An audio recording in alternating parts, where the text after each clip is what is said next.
Hello and good evening, ladies and gentlemen. My name is Saur, Darkchylde, and welcome back to the Let's Replay, Ace Attorney Investigations. Last time, we got a bit more information about the hallway that Gumshoe was supposed to be patrolling, and then cross-examined the judge, who basically didn't lie per se. He just made a few wrong observations. And then we found out that the reason Gumshoe was somewhat lying was because he was protecting a kid named Kay, who was trying to keep her promises to her father.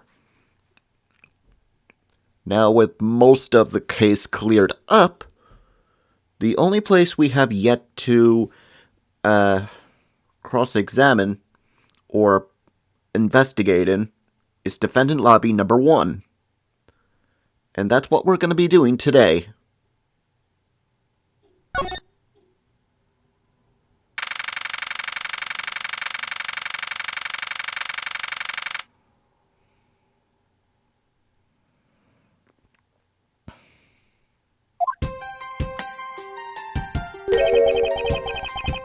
What is this incredibly overpowering sweet scent?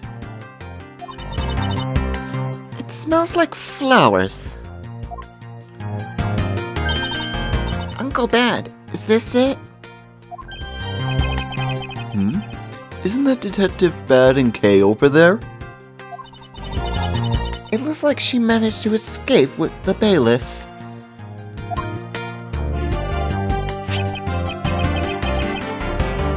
No, that's not quite it. Too bad. But it's so pretty. I think you're still a bit too young to be wearing that.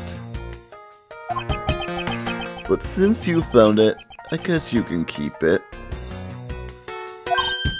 Thanks. I'll treasure it always. Those two seem to get along rather well. Oh, here.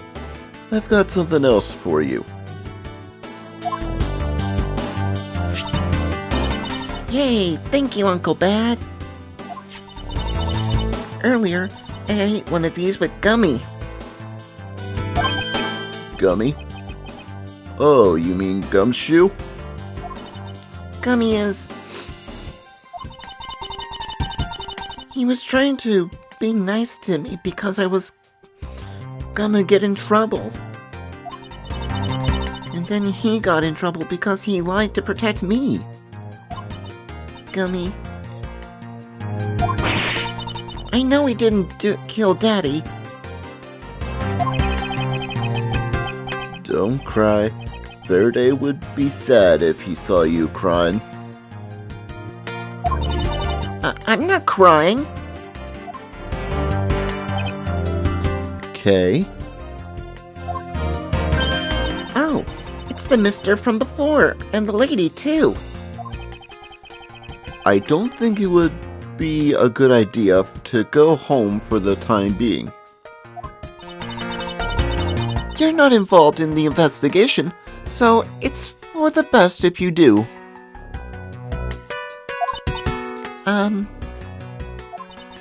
Actually, I'm Uncle Bad's assistant. So I'm related to the investigation. Is that so, Detective Bad? Yeah, I guess. What?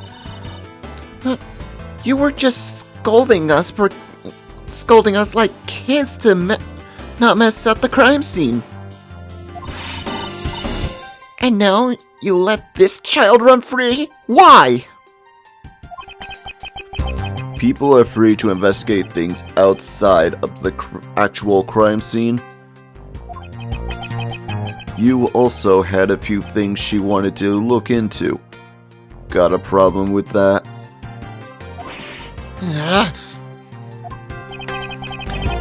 I don't think the problem with that. I don't have a problem with that, but I'm curious as to what Miss Yu was looking into. Uncle Bad, I'm going to look somewhere else now, okay? Alright, I'm counting on you. Oh, that's right. Hey, mister. Yes, what is it? I know Gummy really isn't the bad guy. I mean it. So please, find the real bad guy, okay?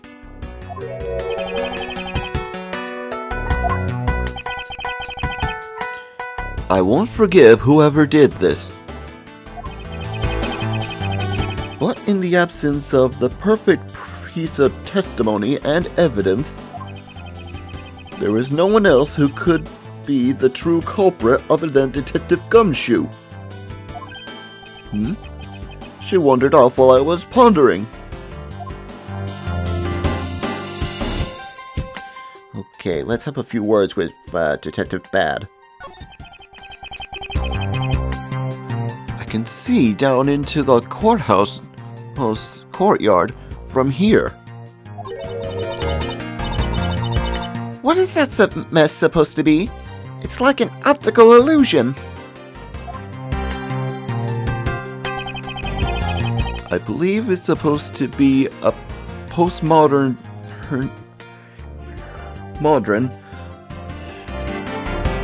postmortem in design. More like thoughtlessness in design. I can't disagree there.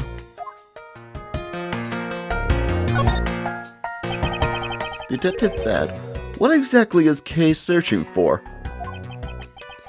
Nothing that concerns you, boy. Oh, and I suppose it was something to do with Kay? It does, because she's Faraday's daughter. Anyway, hurry up and get to the point. I don't have the time to waste. It sounds like he'd rather be left alone. I have something I'd like to confirm with you once again. I don't have anything to say to you.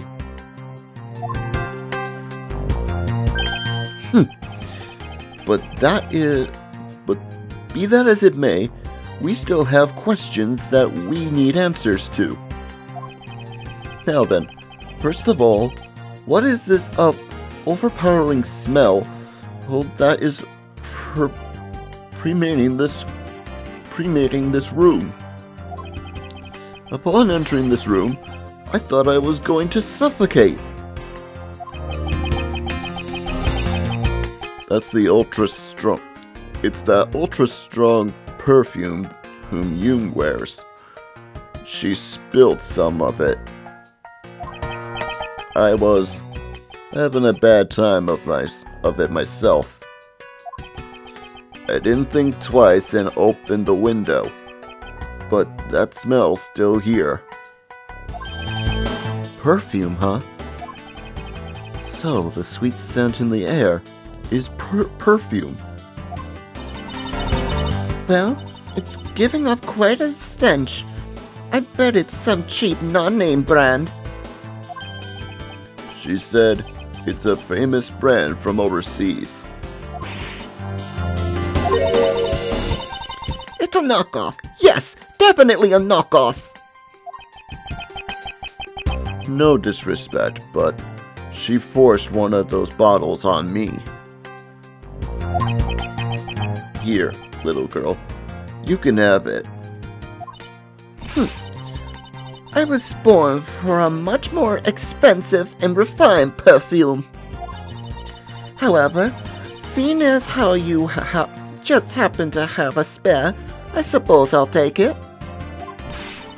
Miles Edgeworth, you will hold on to this bottle without fail.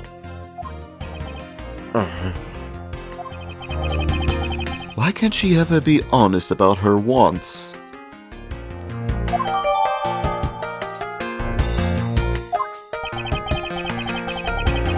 So, now we have the perfume Miss Yu wears. Just fantastic. Is that all you wanted to talk about? If so, I'm going back to investigating. Actually, I still have a few other things I wish to inquire about.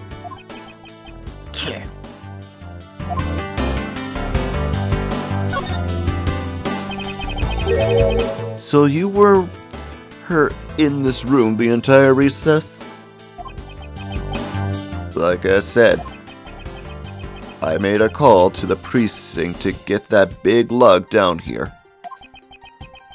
But other than that, I was waiting for the recess to end in here. At least your story is consistent. Earlier, you stated that you were in this lobby with Miss Yu. Yeah, I ran into her in the hallway. She said she wanted to talk to me about something, so we came in here. Then, what were you saying? What you're saying is that until Detective Gumshoe's arrival, you and Miss Yu were in two different locations? Guess I am. Interesting.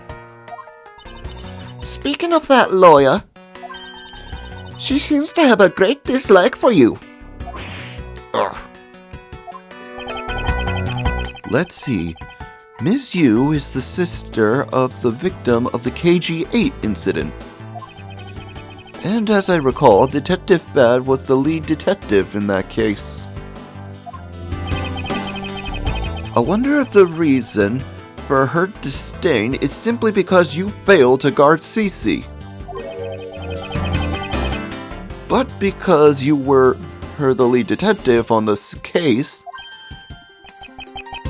you knew?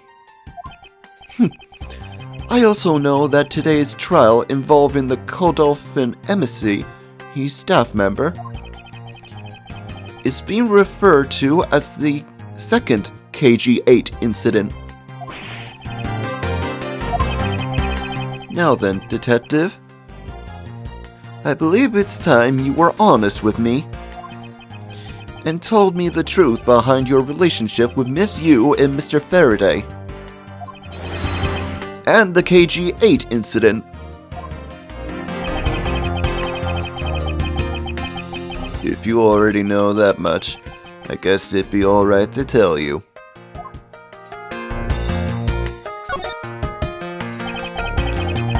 Now then, I'd like to ask you a few questions about the KG-8 incident. It's not exactly a happy story. Other than the people who were directly involved, you two will be the first to hear what I am about to tell.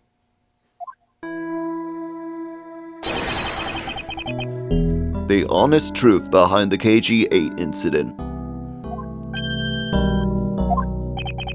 Verde, you and I. As you already know, we three were involved in the KG-8 incident. Faraday and I, we were originally on the trail of a smuggling ring.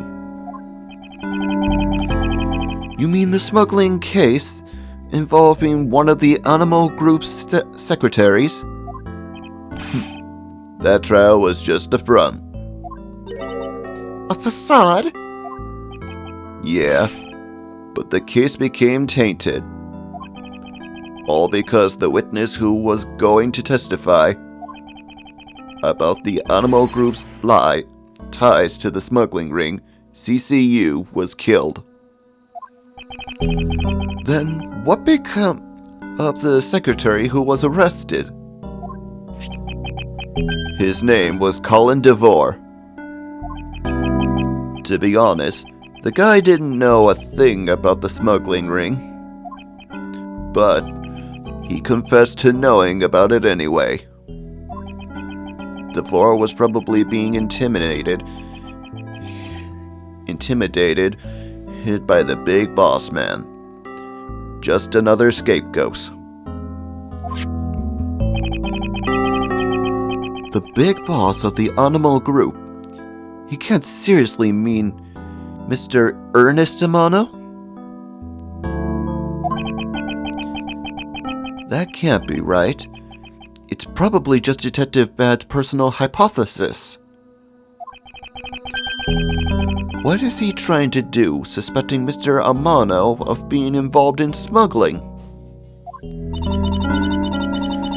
I suppose it wouldn't have been quite difficult to secure an acquittal after he confessed. But the man who killed CCU, Manny Cohen, was a completely different person. But since he's already been acquitted once of her murder, Mr. Faraday, how could you have let him go? If I remember correctly, I heard that Mr. Faraday had an important piece of evidence stolen from him. That wasn't Faraday's fault. It was mine. I wasn't vigilant enough. Faraday, CC, I was supposed to protect them both. Miss Yu did mention that as well, about how Detective Bad was supposed to guard her sister. But even I, who was supposed to protect them, I fell into their trap. What kind of trap? The holes in this jacket are a testament of that trap. You mean you were fired upon? You were shot at by that many times in one gunfight? No. Only about half of these are from that case. But the reason I continue to wear this jacket is to remind myself. One of the lessons I learned from the KG-8 incident. I see. I couldn't protect CCU, and the suspect was found not guilty. He had hit a brick wall, as far as the law was concerned. And that's when she came to the courtroom, the victim's sister. That's when I first met Callisto Yu.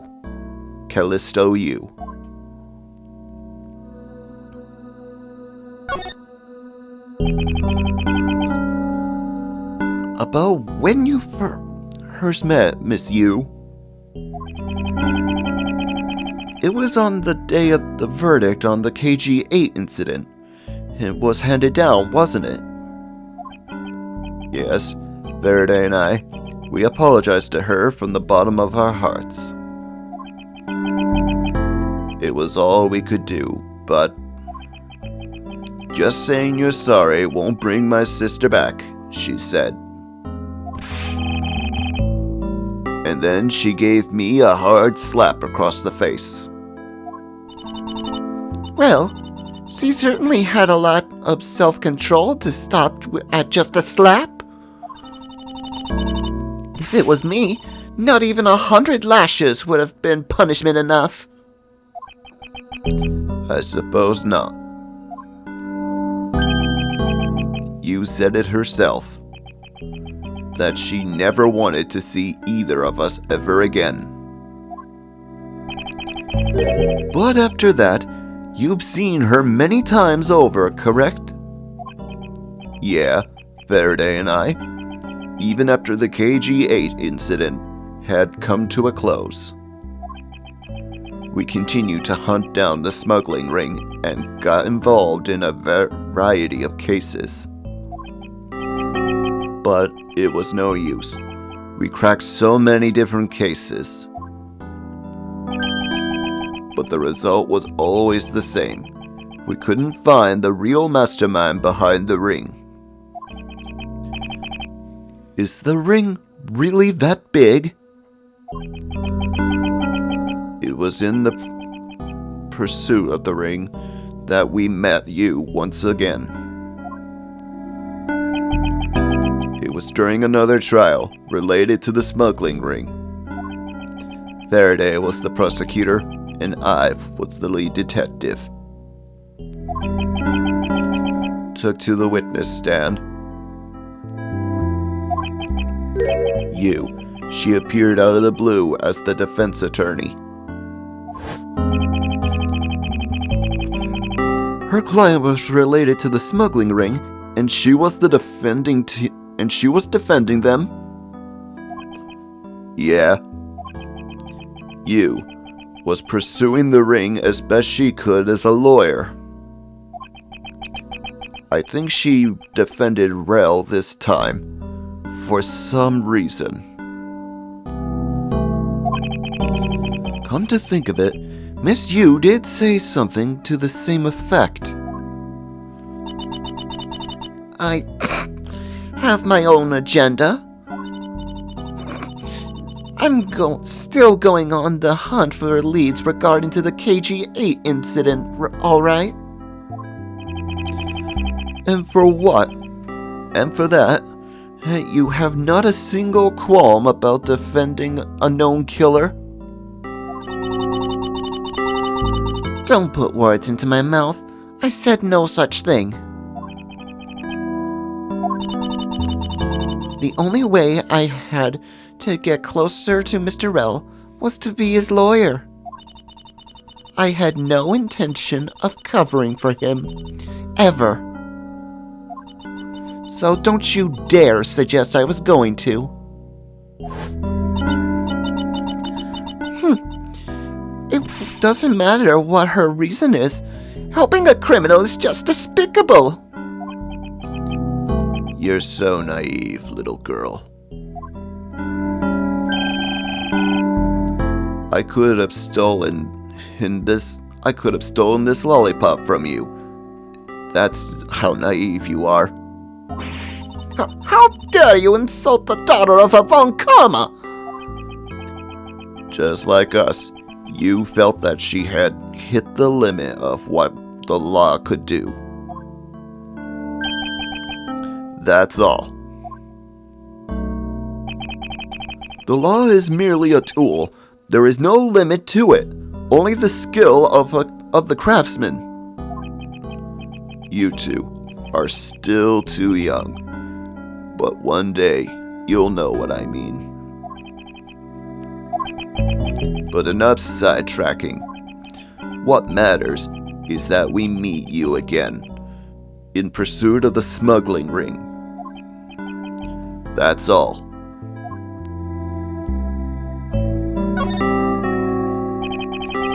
So what was your relation to Mr. Faraday?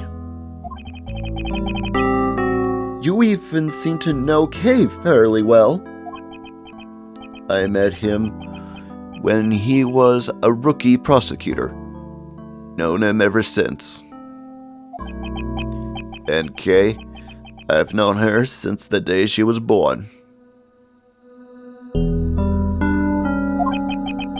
Faraday and I, we cracked quite a few cases together.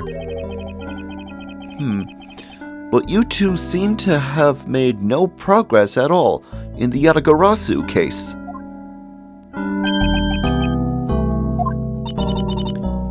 Did we touch a nerve? I only have one thing to say to you. No one knew more about the Yatagarasu than me and Faraday. That's why I was called upon to testify in today's trial. To prove that Rel was not the real Yatagarasu. Which I would have done if he hadn't turned around and accused Faraday. After the accusation, I was asked to testify, but this time, to prove or disprove the accusation. But I guess I won't be doing that either. It seems that there is more to that statement than meets the eye. Perhaps a bit more digging into the Yatagarasu is what's necessary.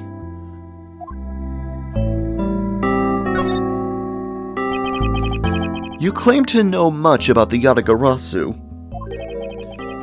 Would you care to share what you know with me? What you two should be looking for right now is proof of murderous intent towards Faraday and Rel. I agree, which is exactly why I am asking you about the Yatagarasu.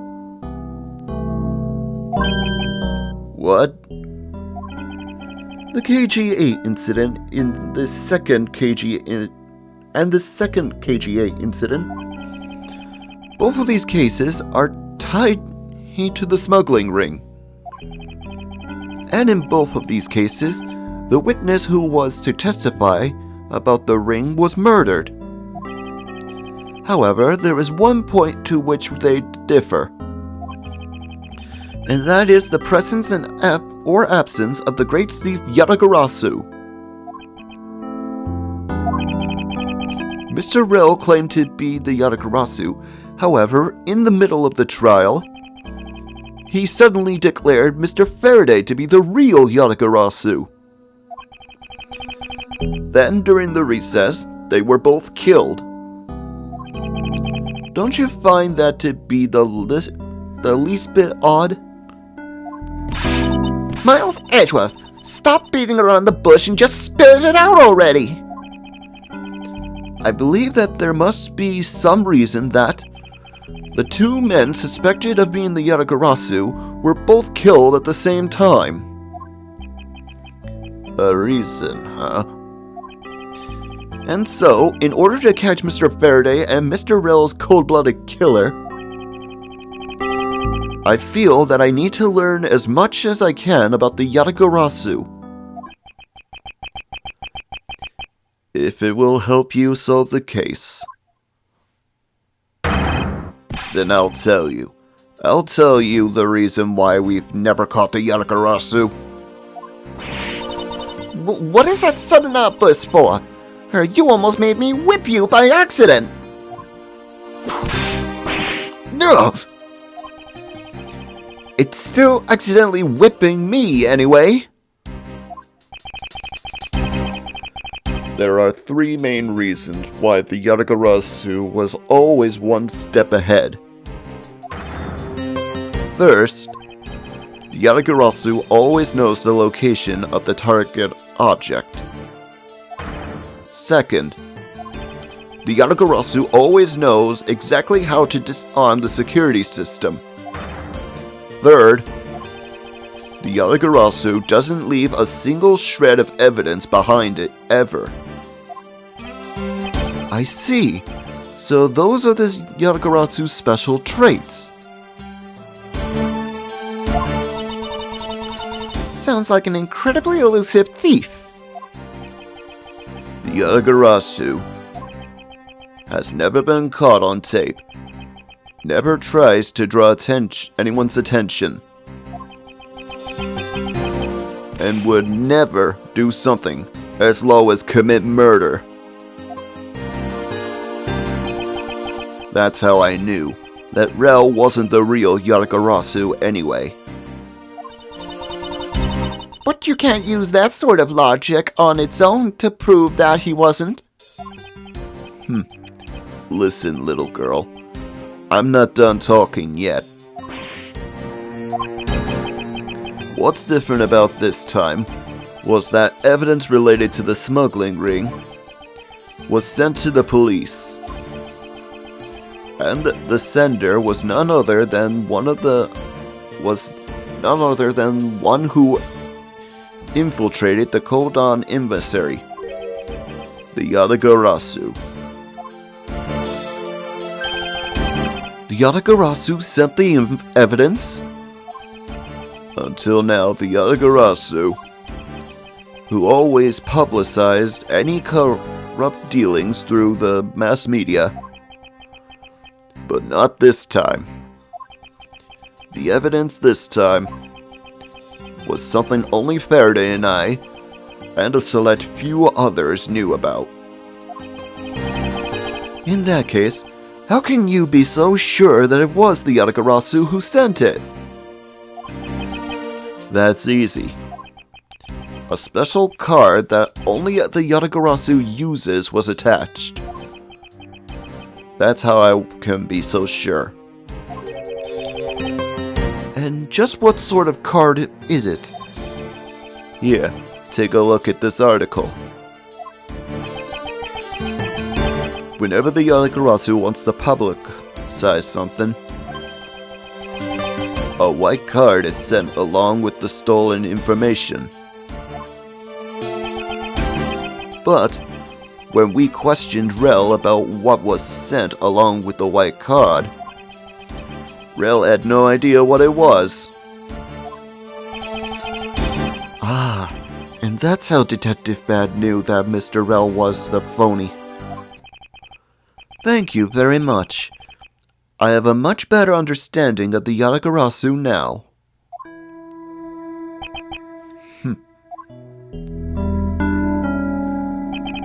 Excuse me, Mr. Edgeworth. Yes? His Honor would like to transfer the evidence from today's trial over to you. So if you could please head over to the courtroom, it'd be much appreciated, sir. Understood. I'll be there shortly. Detective Bad. What does the law mean to you? Finding the answer to that question is the only reason I am still alive.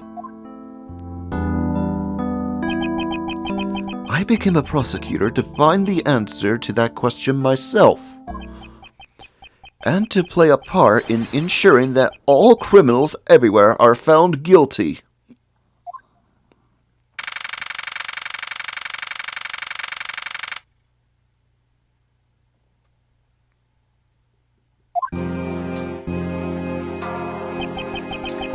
Oh, it's you, Mr. Edgeworth. It appears that His Honor is a bit dispirited. For the first time today, I experience what it's like to stand at the witness stand. I now have a greater appreciation for just how hard it is to give testimony. Well, there's no reason for you to be all depressed about it, Your Honor.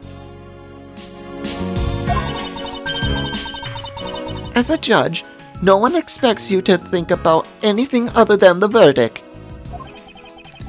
Franziska, there's no need to further depress His Honor. But I am not trying to, Miles. Your Honor.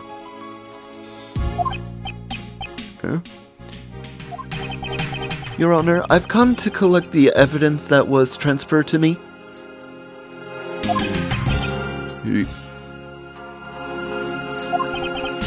Your Honor, the evidence? Your Honor! Oh! You! Yes, can I help you? I'd like to collect the evidence now, sir. Your Honor, do you think you can stay focused long enough to at least do your job? Yes, I'm sorry. And I would, except that the defense attorney has yet to arrive. She is busy with the investigation, so let's keep this brief, shall we? Very well. In that case, please confirm that the pieces of evidence are present. Furthermore, the evidence that was used in the murder of Mr. Faraday and Mr. Rel are also included, so please go ahead and use them in your investigation into your case. Understood, Your Honor. The pieces of evidence that were used in the murder of the two men. This could be a very good chance for me to find new leads regarding their case. And maybe even something that will finally lead me to the truth. I've placed all of the evidence over at the prosecutor's bench for you. I see. Thank you very much. I will go confirm that they are all accounted for.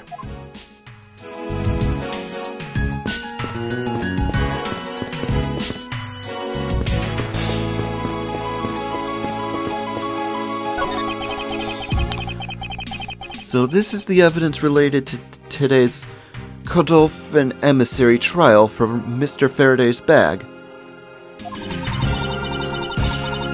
You mean the evidence bag that was on the table in lobby number 2, right? Yes. Finally, we can now take a look at the evidence itself, and not just data about them. Let's be sure to thoroughly examine them while we have the time. Agreed. We want to make a good look at all of the evidence from the emissary murder, too. And why is that? Because I still don't fully understand what today's trial was about. Gah! Don't point your crop at me just because you don't know something.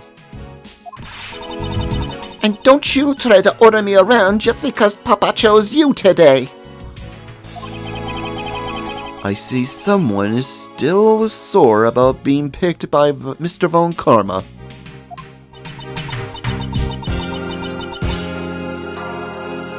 It's all so real to see a knife up close. So, we have the knife, the gun, an envelope, and what's the organizer doing here? Oh, that's right. I completely forgot to tell you. About what, Your Honor? They found Mr. Faraday's personal belongings inside that envelope evidence bag hiccup is. Detective Baird requested it be passed along to you. He said it would help in the investigation. Detective Baird said that? What a strange stroke of luck. Well, never look a gift horse in the mouth. We might as well flip through it, too. I won't rest until I've inspected every suspicious-looking nook and cranny.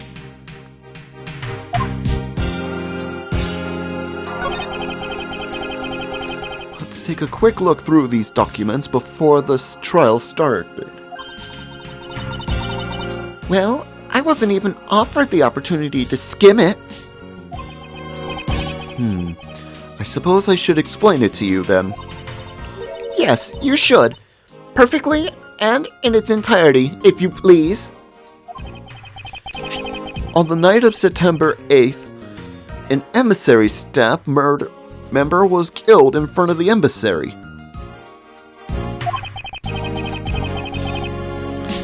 The staff member died of shock due to being shot in the heart. Macrell was brought in that night as a suspect and thoroughly questioned. Because the murder weapon was found on him, for which he was arrested on the spot. A simpleton of a man. That's what he was.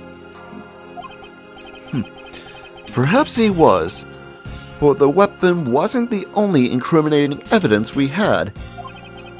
Mr. Rell was caught in the act on film by a security camera. He was an even bigger simpleton than I thought. I can't believe he didn't notice the security camera. The Kodon Embassy's security system was surprisingly very well designed.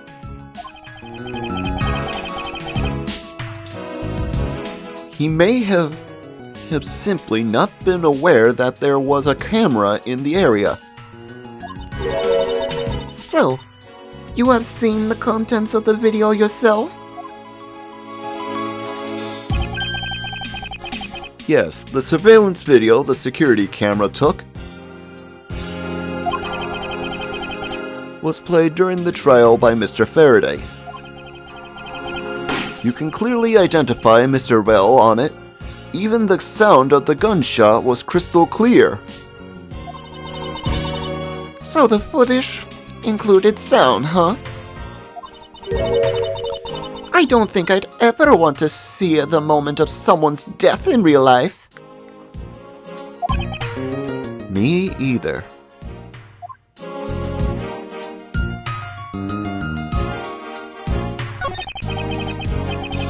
Mr. Faraday's organizer. It appears he was in the habit of using it. It looks like he wrote his strategy for getting Mr. Rel convicted down in here.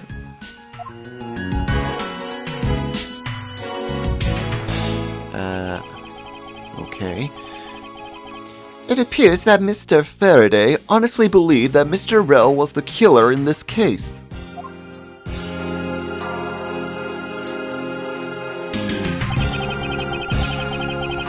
And it would appear that he had proved that Mr. Rel was not the Yatagarasu.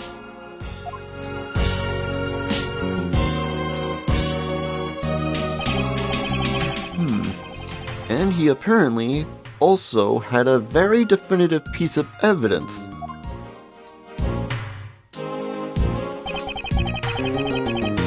Yes, I believe that Mr. Faraday was well prepared to discredit any claim Mr. Rel may have made about being the real Yatagarasu. And he had a way to prove that Mr. Rel was the guilty party in the embassy murder. This organizer is a clue straight from Mr. Faraday. I'll have to take my time and give it a thorough read later.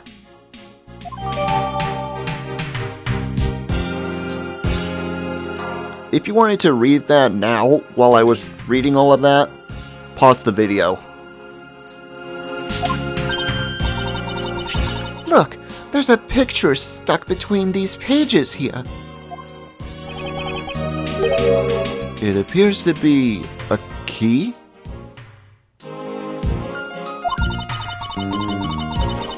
And rather ornate he wanted that. Just look at the design of the handle.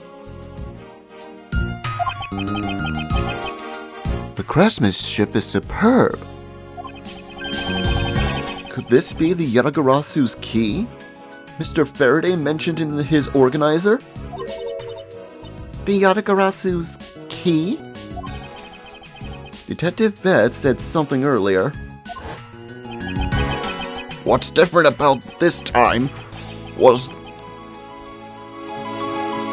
that the evidence related to the smuggling ring was sent to the police.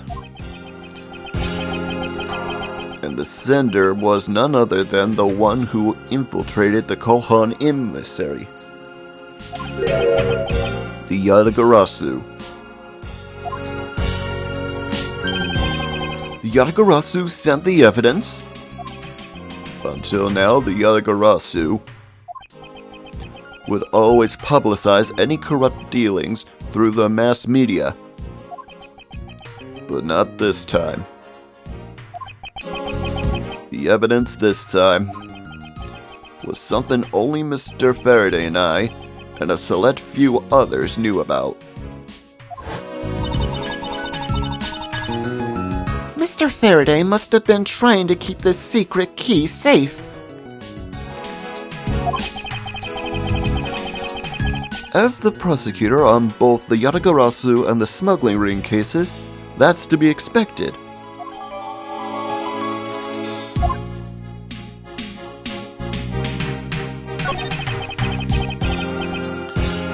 It's the knife that was used to kill Mr. Faraday. Who would have thought that such a beautiful piece of art could be used for such a cruel act?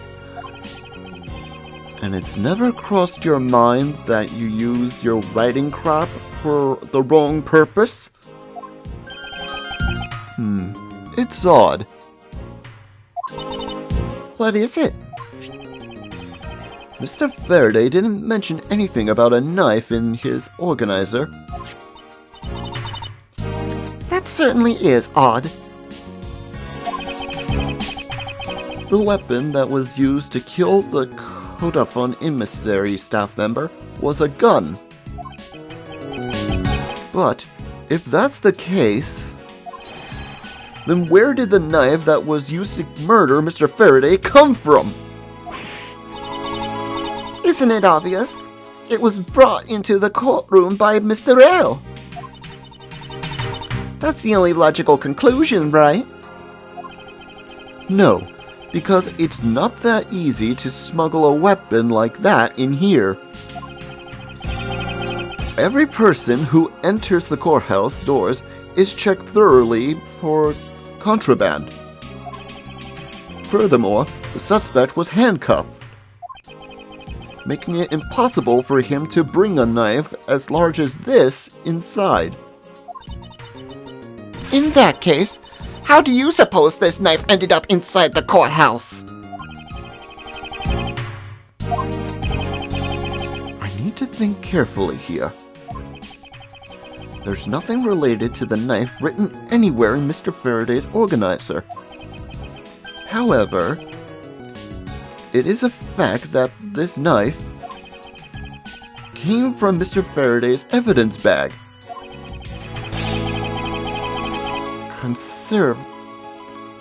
Conversely, there is one item listed in Mr. Faraday's organizer. That one that no one has claimed to have seen today. So in order to solve this mystery, I believe I will need to take another look at the evidence. Miles Edgeworth, can I take the fact that you have yet to answer me to mean that you don't have an answer for me? Actually, I do know the answer, Franziska. What? Then what is it? Once the piece of evidence has been holding a secret of its own. And it was through this piece of evidence that the knife was brought into the courthouse.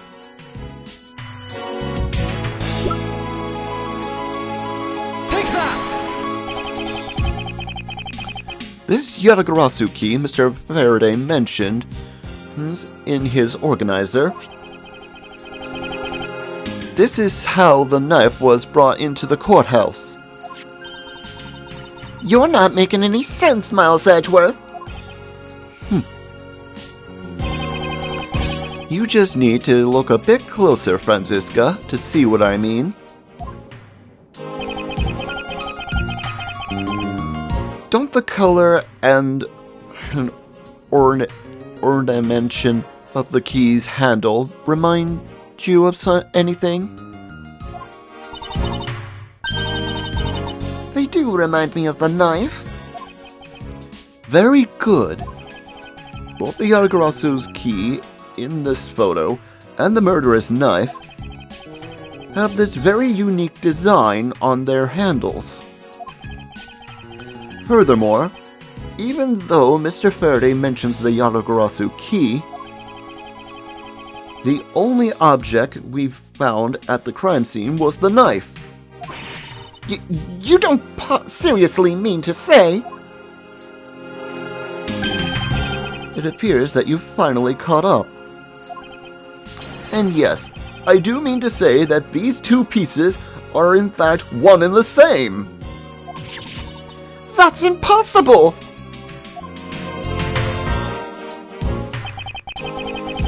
Even if that is what you believe, we should still investigate this possibility. Now then, let us examine this knife in a little more detail.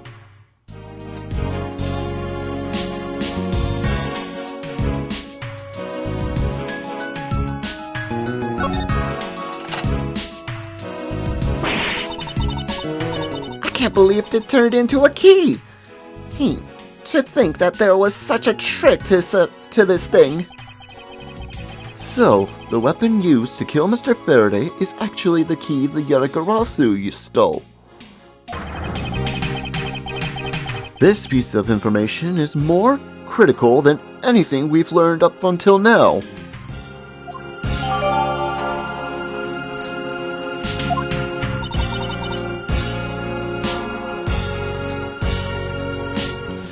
Frankly, I'm shocked. Mr. Faraday only mentioned the key aspect of this piece of evidence in his organizer. It's possible that even he had no idea that the key was hiding a knife blade inside. But if that's true, then only someone who knew about the key to knife trick could have killed Mr. Faraday. Even among law enforcement, this key was top secret. We're looking for someone who knew even more about the key than Mr. Faraday. Meaning that the only person that it could be is the one who sent the key in the first place. The great thief Yaragarasu. Then maybe Mr. L really was the Yaragarasu. And he was the one who killed Mr. Faraday. Wasn't that one possible scenario? No, not really. Especially since Mr. Faraday was absolutely convinced that Mr. Rell was not the Yaragarasu. Besides, as Detective Bad said earlier, but when we questioned Rell about what was sent along with the white card, Rell had no idea what it was. I see. Alright then, I guess the person who knows about the trick behind this key is someone else. And that person is the real Yaragarasu. It seems that this key is truly the key to solving this case.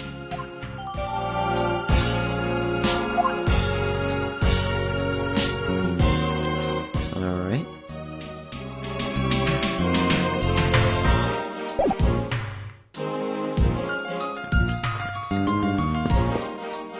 We need to talk to Mr. Bad.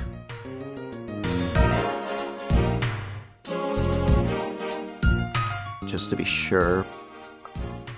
I examined the file, I examined the organizer, and I examined the knife, and we got all this information about the Yaragarasu key.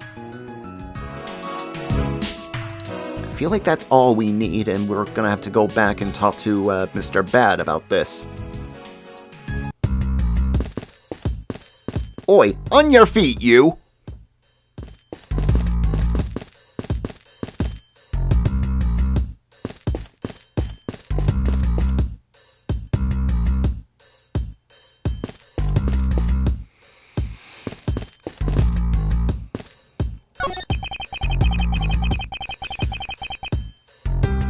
I've already read this in episode 1 of this case. Let's see. I guess I'm in the wrong room.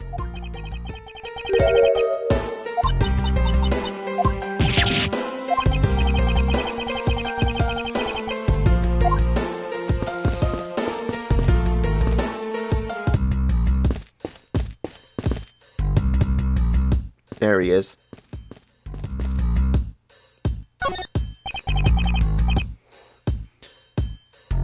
You're in the way, boy. Move. You look terribly busy. However, I was wondering what you're busy with. Just looking for something. It's got nothing to do with you. What's with your terrible altitude? I guess I'm out of luck. I really should go back to what I need to do anyway. I'm gonna examine that open window there.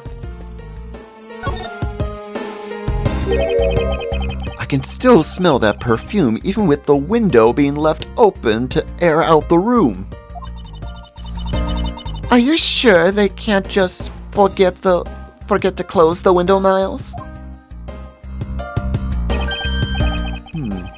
Yes, well, I haven't thought of that. You've still a long way to go if you think you can best me, Miles Edgeworth.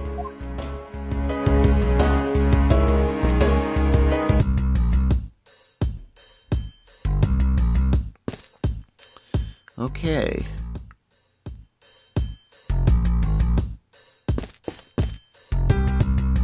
Maybe I'm supposed to examine every piece of evidence before I go back there.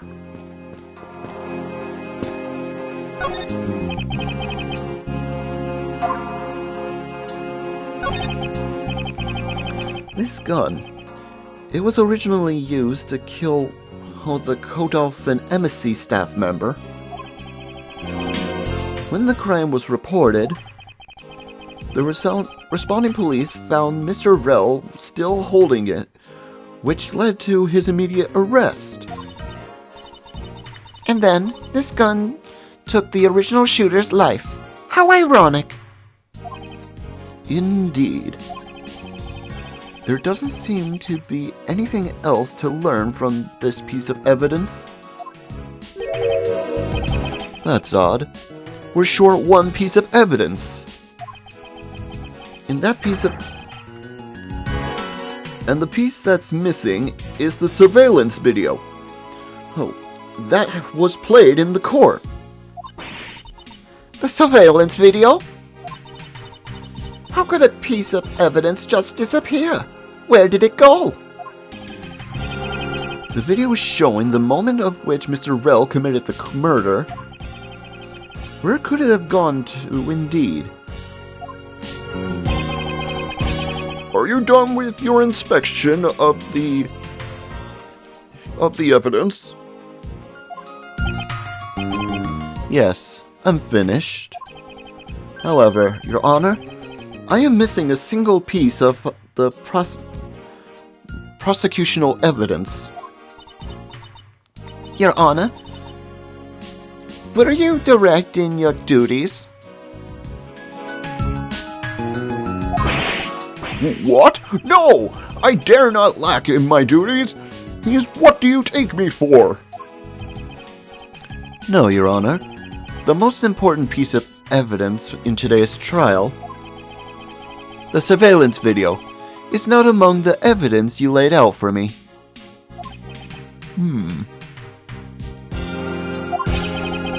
But I brought Mr. Faraday's whole bag with me from the crime scene. Maybe the tape is still there somewhere in that crime scene.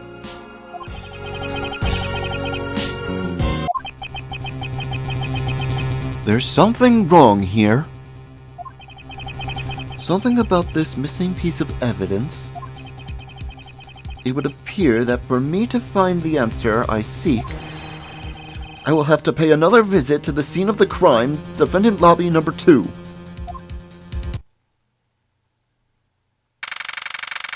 There we go.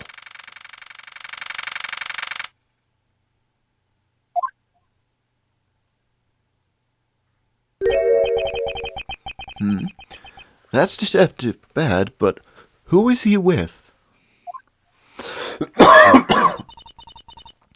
I've never seen that officer before. So, did you find it? No, not yet. And I've looked everywhere. I see. Well then, please continue with the search. Understood. I'll continue the search. Huh? So you're the one running this show.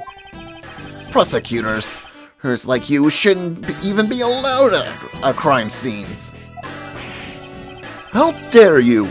Just who do you think you are?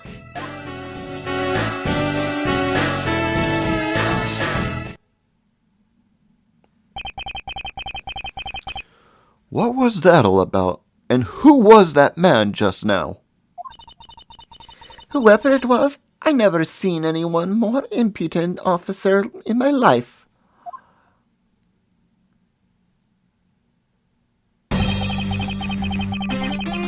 He doesn't even know that we're standing right here behind him. I know you're standing right behind me. What do you want, kids? It looks like you were paying attention after all. Of course I was. I have eyes in the back of my head. Ah, so the mirror isn't for vanity's sake? It's for him to keep an eye out on what is behind him at all times.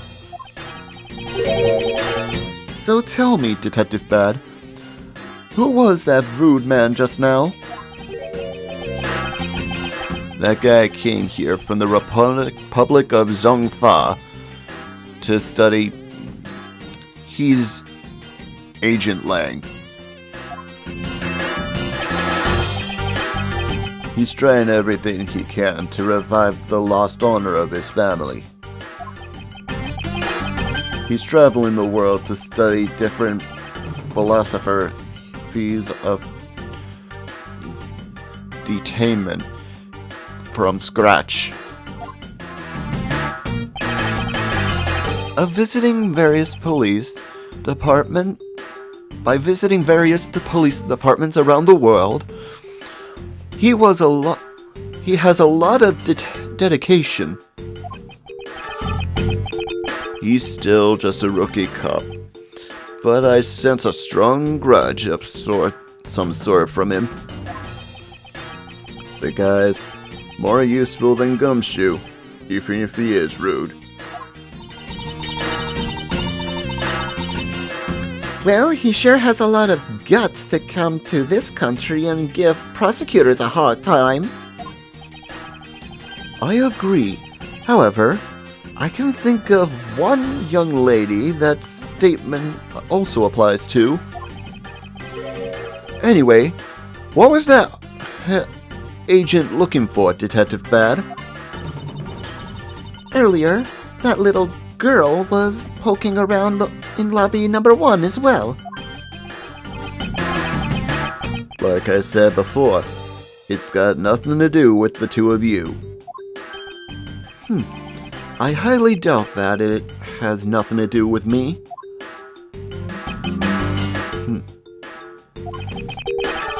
Fine. If this is the game I must play, then I will take this opportunity to draw out what he's been hiding and what happened in this room straight from him.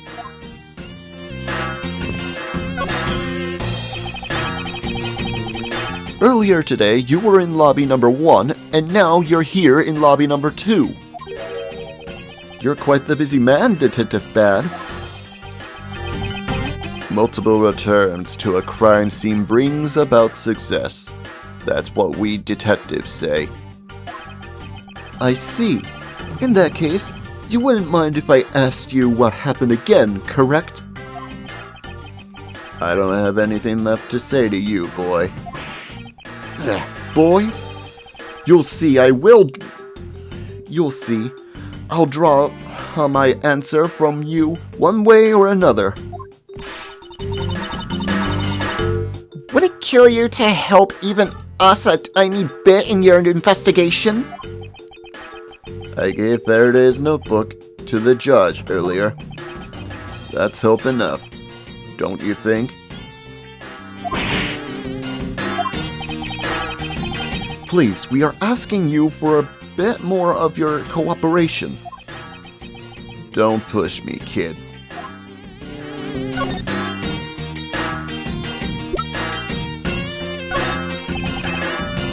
Detective Bad. Did you know of the existence of the item in this photograph? Of course I did. It's my job to know everything related to the Aragarasu case. In that case, let me ask you something. Did you know that the knife that killed Mr. Faraday and this Yatagarasu key are one and the same? What? That's impossible! It looks like he didn't know. After all, This piece of evidence, which we call the Yatagarasu key, is actually a well-camouflaged knife. Mr. Faraday was planning to use this Yatagarasu key to prove that Mr. Rel was not the real Yatagarasu. Is that correct? I guess so. However, Faraday had no idea that it was, in fact, a knife. Yeah, I have to admit, neither one of us knew that fact. And if neither of us knew, then no one in the law enforcement knew either. How did we miss something as big as this? I noticed that since a little while ago, you appear to be searching for something. I presume that this key is what you were searching for? Yeah, that's right. And why were you searching for it? Because I promised Faraday. I promised that I'd protect that key with my life.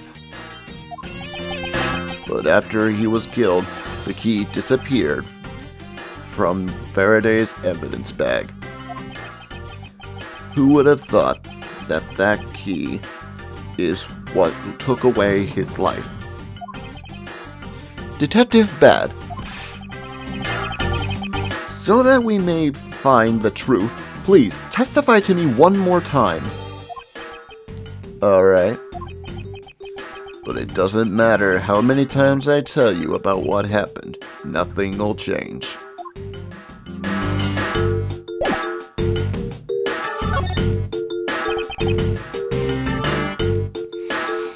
Detective Bad, I ask that you please testify once more about what happened in lobby number 2 and what you experienced in lobby number 1. My answer is still the same. And this is the last time I'm going to do this. That's fine, because I only need this one last time to clear everything up. And find the truth behind this case.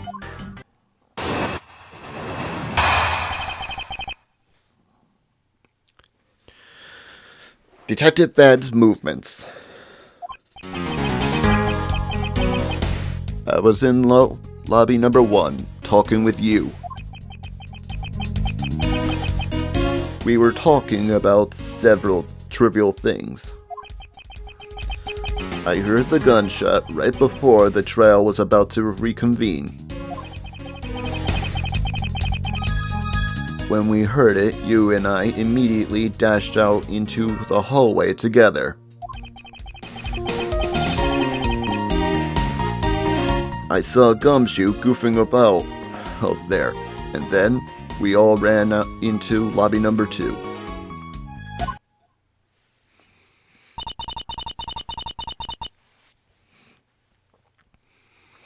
it sounds like the exact same story he told us before. Indeed.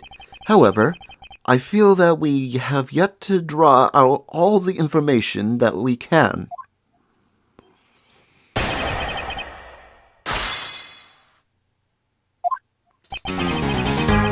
I was in lobby number 1 talking with you. Why did Miss Yu choose lobby number 1? Answer me!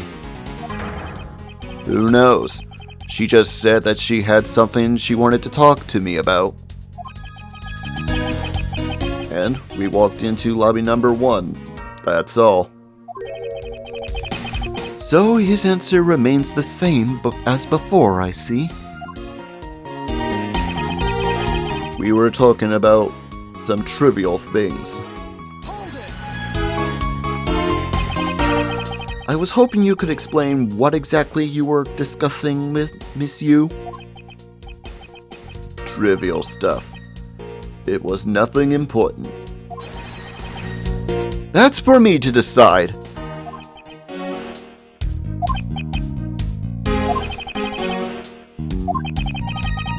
Alright, I suppose that's for him to decide. Moving on then.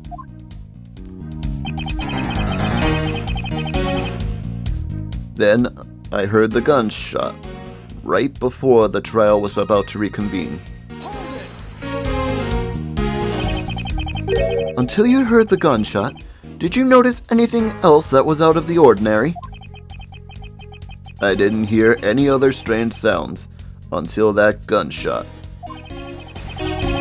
If the gunshot Detective Bad heard was really one from the murder, that would give the other piece of evidence an entirely different meaning.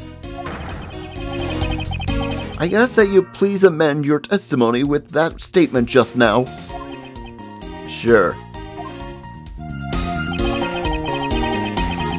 I didn't hear any other strange sounds until that gunshot. Objection!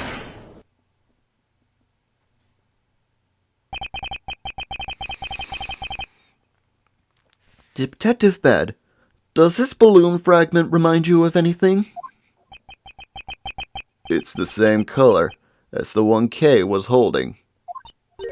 Oh, so you knew about that girl's balloon? Yeah. I was sitting with her in the gallery. During the recess, before we split up, I filled that balloon up with air for her.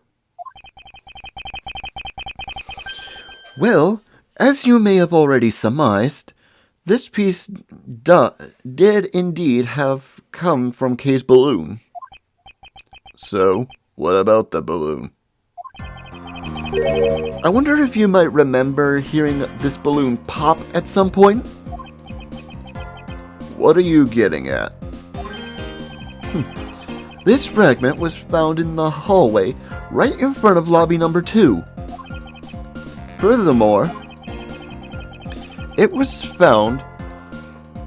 the sound of this balloon popping that the judge mistook for a gunshot. Oh, so the sound that the judge heard was not actually a gunshot, eh? On top of that, His Honor said that he heard the balloon pop about 20 minutes before the trial was to reconvene. Yes, which means that His Honor heard the balloon pop in the hallway. When you were in the lobby number 1, Detective Bad. And if you were in lobby number 1 at that time, you were close enough that you should have heard the balloon popping as well. So? Well, don't give me a so. We just proved that there was a flaw in your testimony. A crackling of the truth is louder than the sound of your sweet naivete crackling. And since you kids don't seem to know, let me fill you in on something. Did you ever stop to think why the doors and walls of this room seem so rugged? That's because they were designed to keep secrets from being leaked. What is that supposed to mean? The doors and walls are super thick. The window planes are double layered. To top it all off, even the curtains are made of special sound-absorbing material. Then you mean... Since I was shut up inside lobby number 1, there was no way I could have heard that sound. No! I knew that's what he was going to say. Did you really, Edgeworth? Then that means that scruff-faced testimony is completely useless. If the rooms are soundproof, then of course he wouldn't hear any sign of a struggle. Oh, that's almost why it's only natural that I didn't hear the balloon popping.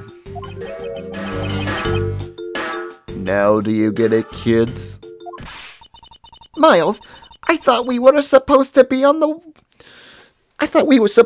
the ones finding flaws in this logic. Not the other way around. The other way around. It's not possible to hear the sound of a balloon popping if one were in lobby number 1.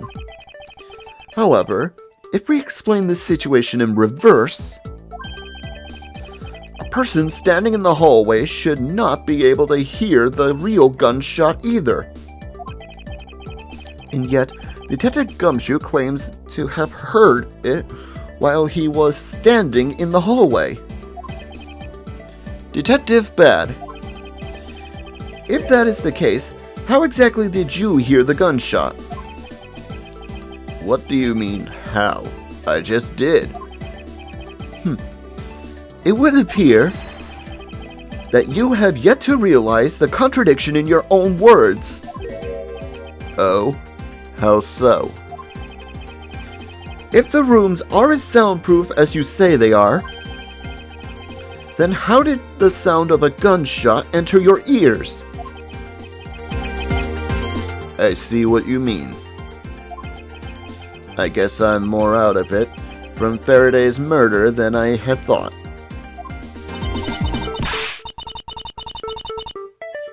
Which means what exactly, Miles? In the end, what does it all boil down to? It boils down to this. There must be a reason as to how Detective Bad and Gumshoe heard a gunshot they theoretically couldn't have. It looks like we need to examine the state of the crime scene again, huh? The state of the crime scene? Wait, could it be? It's the ultra-strong perfume Yu wears. She spilled some of it. Ugh! It's way too noisy!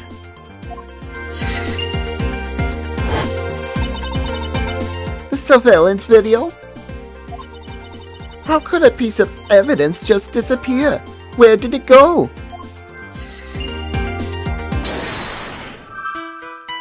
Logic time! Okay, missing evidence. Actually, no, we'll start with the windows first.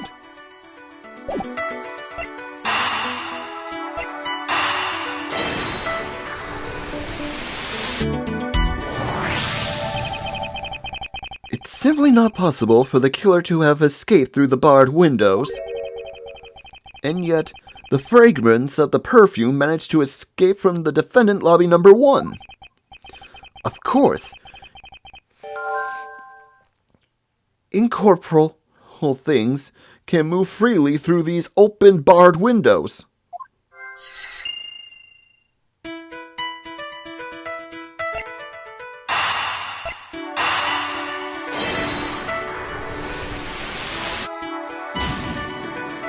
Oops, that one was wrong.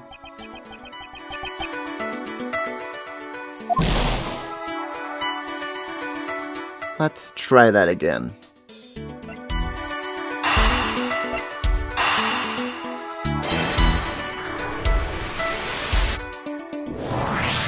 That's more like it. Now then, and what else besides a smell can go through... Now then, what else besides a smell can go both in and out of an open barred window? The answer is sound. So, no matter how careful the killer was, if the windows were open, the jig would be up.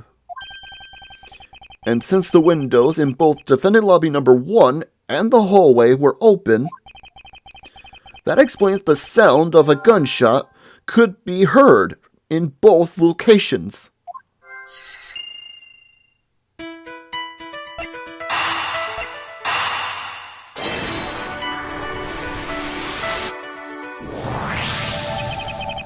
The missing piece of evidence is a video that shows that that shows the moment in which Mr. Rell was the emissary staff killed the emissary staff member. The sound of the gunshot left quite an impression on me when it was played during that trial. The video should have been returned to Mr. Faraday, his evidence bag for recess, and brought back here. If it disappeared after that time, then it's possible that the tape is still here in this room. Eureka! The evidence that is missing, the evidence that the missing evidence created for me. It's the gunshot sound that no one should have been able to hear in the first place. Miles, what have you been thinking about? Stop wasting time thinking and just start looking again. It's not a waste of time to think, for I have figured out where we should look. And where should that be? I believe we should examine the television. The TV? Well, you kids have fun. Go ahead and examine whatever you like.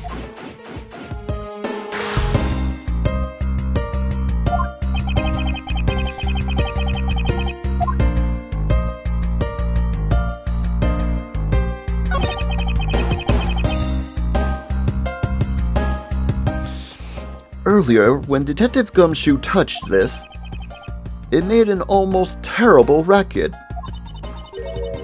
You mean when Scruffy turned the television on, correct? Actually, come to think of it, I don't think Detective Gumshoe actually touched the television at all.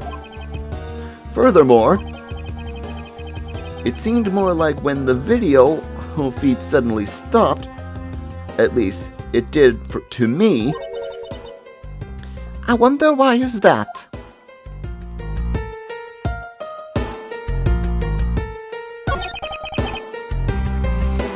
The window is wide open. The scent of the flowers is being blown in from the outside. I think it softens the heavy air in here somewhat. Windows in the lobby, 1 and 2, were open. Maybe they were trying to air out the room, just like in lobby number 1.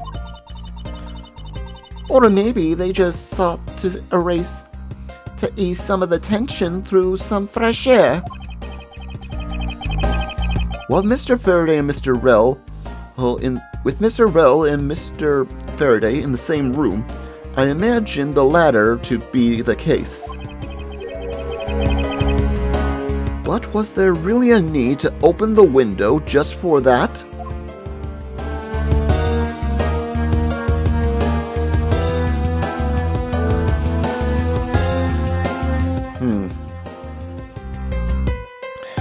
should have a deduce thing here.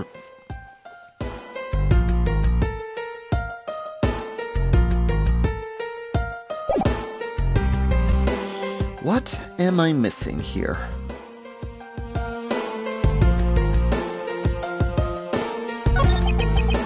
I wasn't talking to you.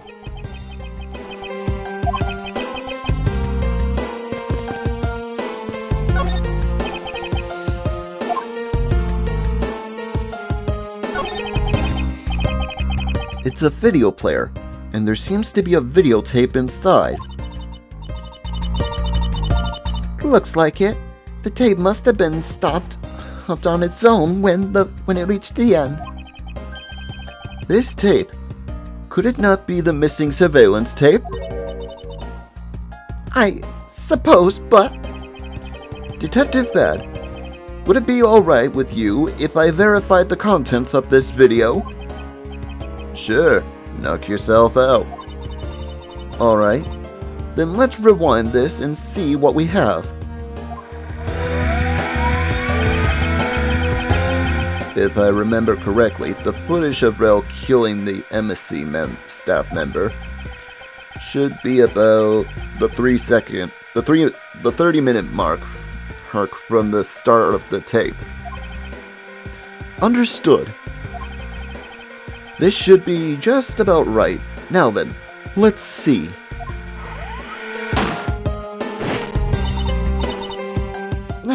This is the footage of Mr. Rel shooting the embassy staff member. I knew it. The missing piece of evidence, the surveillance video, was here all along.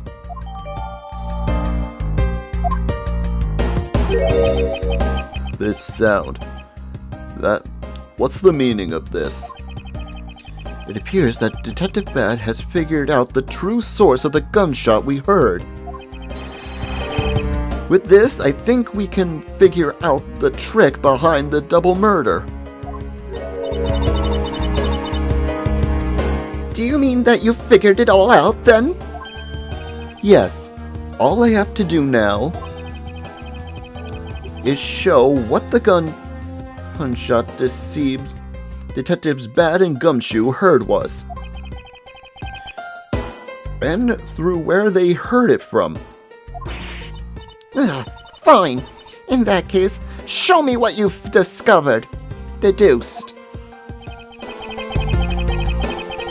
Now, to show what the gunshot Detectives Bad and Gumshoe heard was, and through where they heard it from. There we go.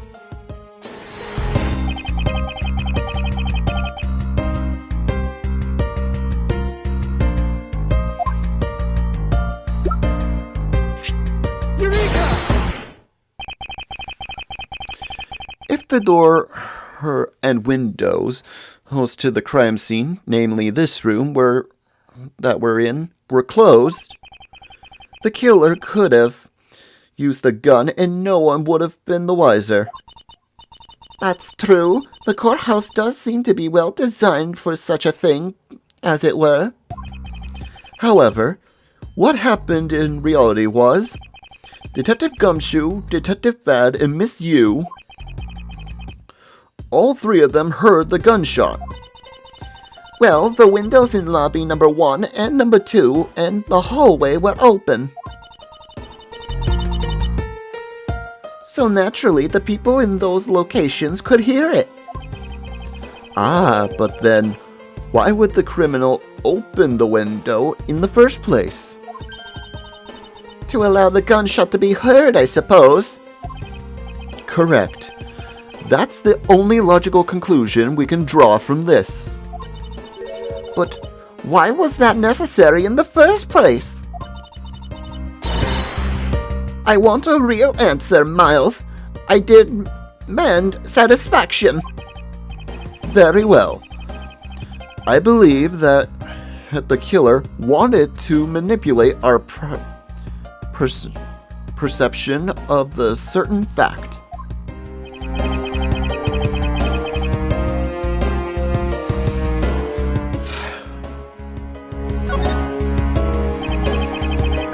killer wanted to fabricate the time of death to their precise wishes.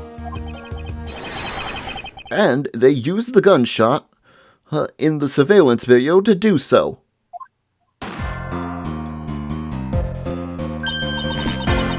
So, that's why the tape was still left running. You mean the gunshot I heard was from this video? Yes, which means that the murders really occurred at an earlier time than we thought. It must have been during the recess, but before Detective Gumshoe was on guard duty. Someone who has no alibi for that time period. And planned this crime out in advance. That person is the real killer.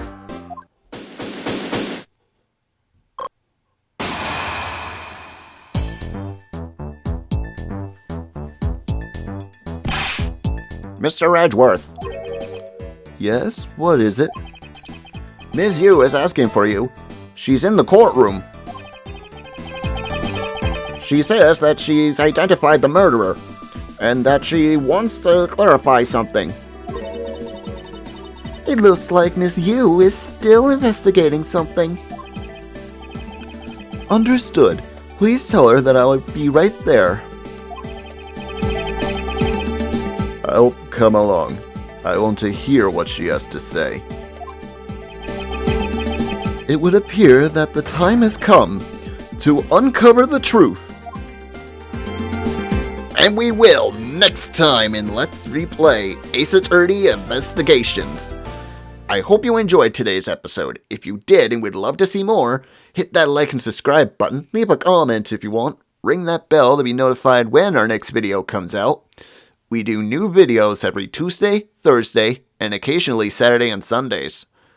All this helps my channel to grow so you have more videos to enjoy. Till the next video, this is Saur Darkchylde signing off. Have a good night, folks.